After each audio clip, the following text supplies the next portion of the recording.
为了防止囚犯装死，典狱长每次都会拿着火把烘烤死者的脚心，直到确认囚犯是真的死透，他才吩咐狱警将尸体装进裹尸袋，等到傍晚时分就扔进大海。可他们怎么也没想到，这一切都被隔壁牢房的囚犯看得一清二楚。狱警离开之后，男子便迫不及待地从通道爬了出来，看着死去的神父，埃德蒙感到一阵心痛，因为对方不仅是自己的益友，还是自己的恩师。原本两人打算1周之后就一起越狱的，可如今只剩下自己一人，眼看重获自由的希望就这样破灭，埃德蒙只能强忍泪水，依依不舍地为神父合上了双眼。可就在他感到绝望之时，一个疯狂的念头突然涌入脑海。埃德蒙一把扯掉神父身上的裹尸袋，随后将他拖进自己的牢房，抬上床，摆成一副熟睡的模样。接着，他割断自己的几缕黑发，铺在神父的头上，再用被单轻轻压在上面，伪装成自己的模样。一切准备妥当，他又把床铺移回原来的位置，接着返回神父牢房，从墙壁内取出神父珍藏多年的藏宝图。做完这一切，埃德蒙立刻钻进裹尸袋，并鱼刺将袋口缝合。没过多久，吃完饭的狱警便来到牢房，他们也没有检查，虽然察觉到重量比往常的稍沉一些，但两人并未多疑，只想着赶紧完成这次任务。来到天台后，为防止尸体飘起来，狱警又在他脚下拴了一个沉甸甸的铁球，随后便合力把尸体丢入大海。在落水的瞬间，埃德蒙立刻掏出藏在腰间的小刀，迅速割开裹尸袋，接着又解开脚下的铁球，拼命地往水面上游。虽然身在大海正中央，可重获自由的希望就在眼前。埃德蒙一刻没有耽误，拼命地朝岸边游去。另一边，狱警如往常一样给埃德蒙送餐，可喊了好几声都不见牢房有半点动静。他好奇地打开牢门，当他掀开埃德蒙的被子，整个人瞬间僵在原地，躺在床上的竟是原本该沉入大海的神父。没一会儿，典狱长就急匆匆赶来。当他看到地上的头发，瞬间就反应了过来，当即命令手下挪开床铺，又让他们撬动墙上的石块。果不其然，两人竟然在牢不可摧的墙壁上凿开了一条通道。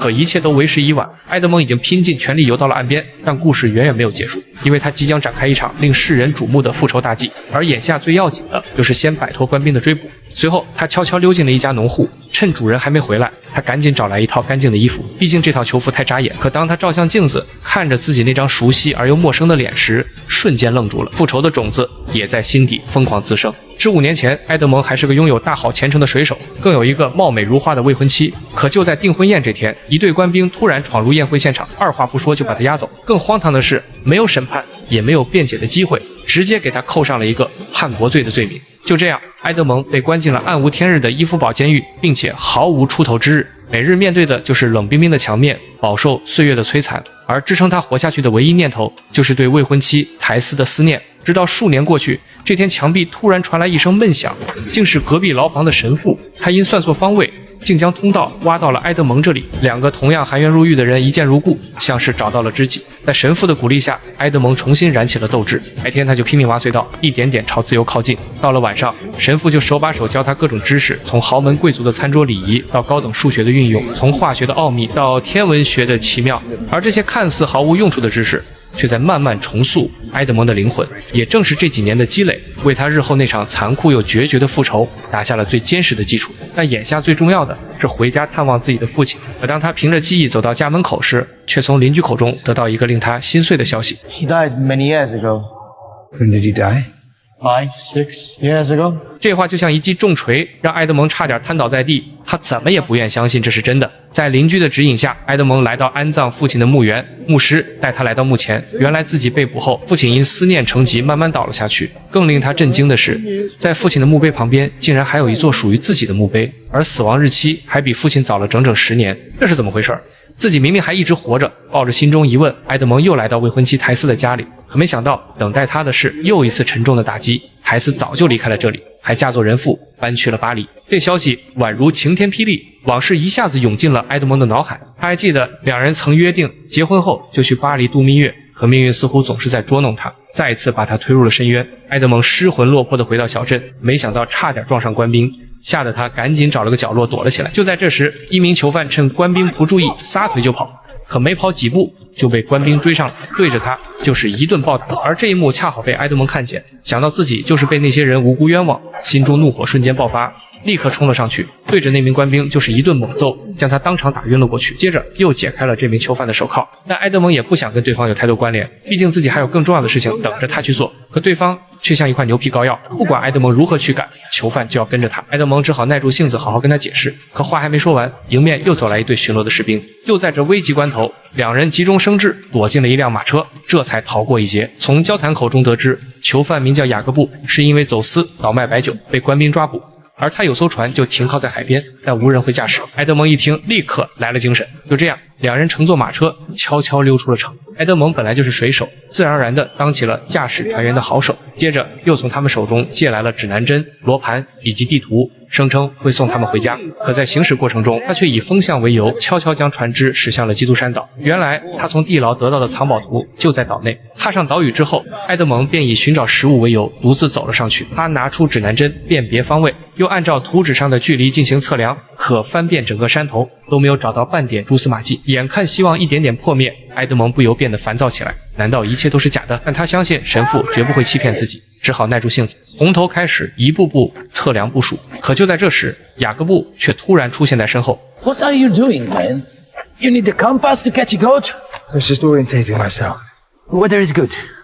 We sail. 为了不暴露自己的目的，埃德蒙心有不甘地走了下来。本想让他们先走，可看着雅各布手里的枪支，他心里清楚，要是再坚持，肯定会暴露自己的秘密，只能从长计议。可在离开途中，他的目光始终盯着基督山，似乎要将它看透。突然，他眼睛一亮，发现山顶的两块巨石赫然与藏宝图标注的兔子岩非常相像，心中不由变得狂喜。但他也清楚，要回到这里肯定还要船只，于是他不动声色地询问雅各布，那只小船会怎么处理。 We'll deliver it to my uncle. It belongs to him. 不久后，他们便回到了雅各布的老家。雅各布为人十分热情，不光拿出了当地最好的美食招待埃德蒙，甚至还要把自己的妹妹介绍给他。可埃德蒙心有所属，便婉言拒绝。看着他们一家人相处时的温馨画面，埃德蒙却感到一阵难过。原本他也有美丽的妻子，幸福的家庭，可一场莫名其妙的牢狱之灾将他彻底拖入深渊。当天夜里，他辗转反侧，神父的话再次出现在脑海中。 And maybe it is gone, but I believe it's still there. Find it. 此刻，他再也不愿多等，趁夜深人静，他悄悄偷走了雅各布的小帆船，连夜朝着基督山的方向驶去。天色刚亮，埃德蒙就再次踏上了基督山岛。这次有了目标，他很快就来到兔子岩的脚下，开始在周边仔细寻找。就在他转身瞬间，一个被石头堵住的石洞瞬间吸引了他的注意，他小心翼翼地钻了进去，心也跟着紧张起来。走了10几米后，眼前的一幕让他差点说不出话。只见山洞中央乱七八糟地摆着几十个箱子，每个箱子里面都装满了沉甸甸的珠宝和金币。他彻底被震惊到了，他抓起金币，金色的光芒在他指尖流淌，金币滑落的声音清脆悦耳，就像一首动听的交响乐，一遍遍冲刷着埃德蒙饱经沧桑的灵魂。 God bless you, Happy Varian. 看着眼前富可敌国的宝藏，一个大胆而周密的复仇计划在他心中缓缓浮现。埃德蒙走出洞穴，迎着清晨的第一缕阳光，张开双臂，感受着自由的气息。他的目标很明确，那就是复仇。这15年的牢狱之灾让他蒙受冤屈，他要一笔一笔连本带利地讨回来。从今往后，他的人生将书写一段震撼世人的复仇传奇。